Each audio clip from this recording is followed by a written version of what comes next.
What it's like to turn an insult into a movement. Level 1. The word they use to erase you. You're scrolling at 1 a.m. when you see the clip.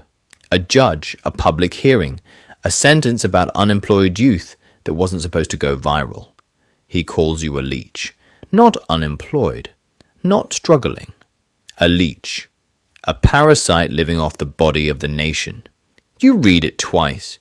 You feel the old shame rise, the one you carry every time someone asks what you do for a living.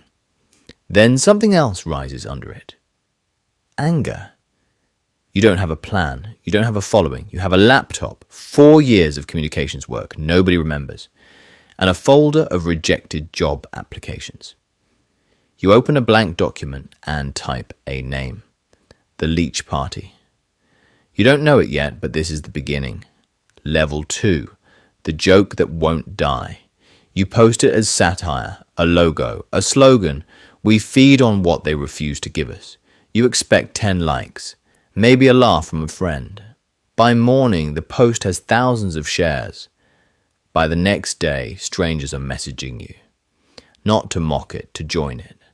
A pharmacy graduate stuck delivering food. A civil engineer who hasn't worked in 8 months. A woman with 2 degrees and 0 interviews. They don't want a party. They want someone to say the quiet part out loud, that the system calls them lazy for a failure that isn't theirs. You register a form, just a name and a phone number. 300 sign-ups in 6 hours. You sit back from your screen, heart pounding, and realize you've built something you can't unbuild. Level 3. The costume becomes the uniform. You need a symbol, something visual, shareable, undeniable. You order the cheapest leech costume you can find online. It looks ridiculous, slick, grey, absurd. You wear it to a public square with 3 other volunteers. People stop, laugh, take photos, then listen. By the following weekend, 40 people show up in matching costumes. Then 400.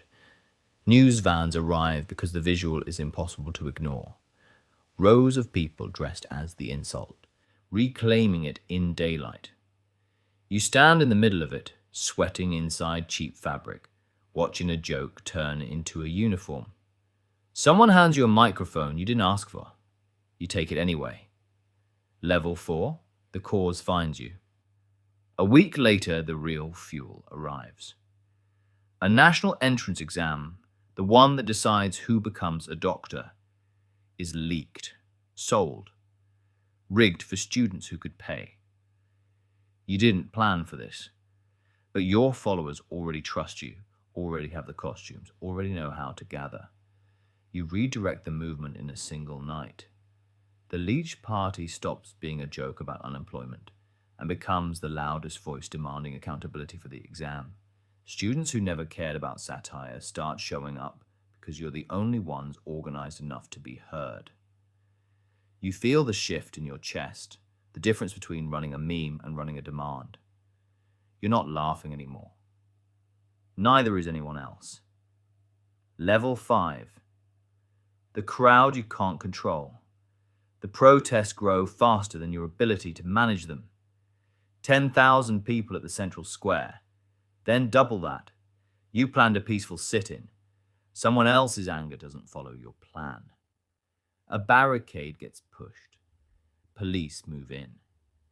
Tear gas drifts over people who came with hand-painted signs, not helmets. You're on a makeshift stage yelling for calm into a microphone that keeps cutting out. For the first time, you understand the weight of what you started. These aren't followers. They're people who trusted you with their one free afternoon, their one act of courage, and some of them are getting hurt for it. You don't sleep that night. You keep refreshing the news, counting names, praying none of them are serious. Level 6, the price of being seen. The government notices you now. Not the movement, you, specifically. Anonymous accounts start posting your old messages, screenshots stripped of context. A journalist warns you off the record. They're building a file, tax records, old employers, anything that can be spun. Your family calls, frightened, asking why you can't just take the account down and go back to applying for jobs like everyone else. You almost do it. You sit with the login page open for 11 minutes. Then you remember the pharmacy graduate, the engineer, the woman with 2 degrees. You close the tab instead, level 7. The offer to go quiet. A mid-level official reaches out. Off the record, he says. Just a conversation. He offers you a version of peace. He doesn't have to. He just says, "We'll remember this conversation," and leaves. You go back outside to a square full of people still chanting your slogan. Level 8. The numbers become undeniable. Weeks pass. The protest doesn't fade, it hardens. Millions follow the movement online now. The costume isn't a joke in the news anymore. It's shorthand for an entire generation's anger. Other cities start their own chapters without asking permission. You've stopped being the leader of a party and become the face of something bigger than any party could hold. Reporters ask if you're building a real political future. You don't have an answer that sounds honest, so you give the only one that is. I just wanted them to stop calling us the problem. It's the clip that runs on every channel that night. Level 9. The moment it breaks their way. Late one evening, your phone won't stop buzzing. The minister tied to the exam scandal has resigned. You read the statement 3 times before it feels real. Not because you doubt the words, because you doubt that something you started in a blank document actually reached this far. You go to the square. It's already full, already loud, already lit up with phone flashlights held high. You don't have a prepared speech. You just say what's true. We did this. Together. The crowd's noise swallows the rest of whatever you meant to say next. For one night, the insult that was supposed to bury you becomes the reason a government moved. Final level. What's left when the crowd goes home? The cameras leave first, then the volunteers, back to jobs, exams, ordinary lives. You stay behind in the square, a costume folded under your arm, and look at the space that held tens of thousands of people a few hours ago.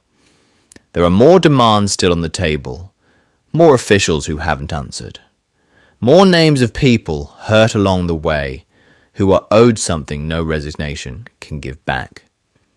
You know the movement isn't finished. You know it might ask more of you than you have left to give. But you also know something the man who called you a leech never understood. An insult only buries you if you let it stay buried. You put the costume back on one more time and walk back toward the noise.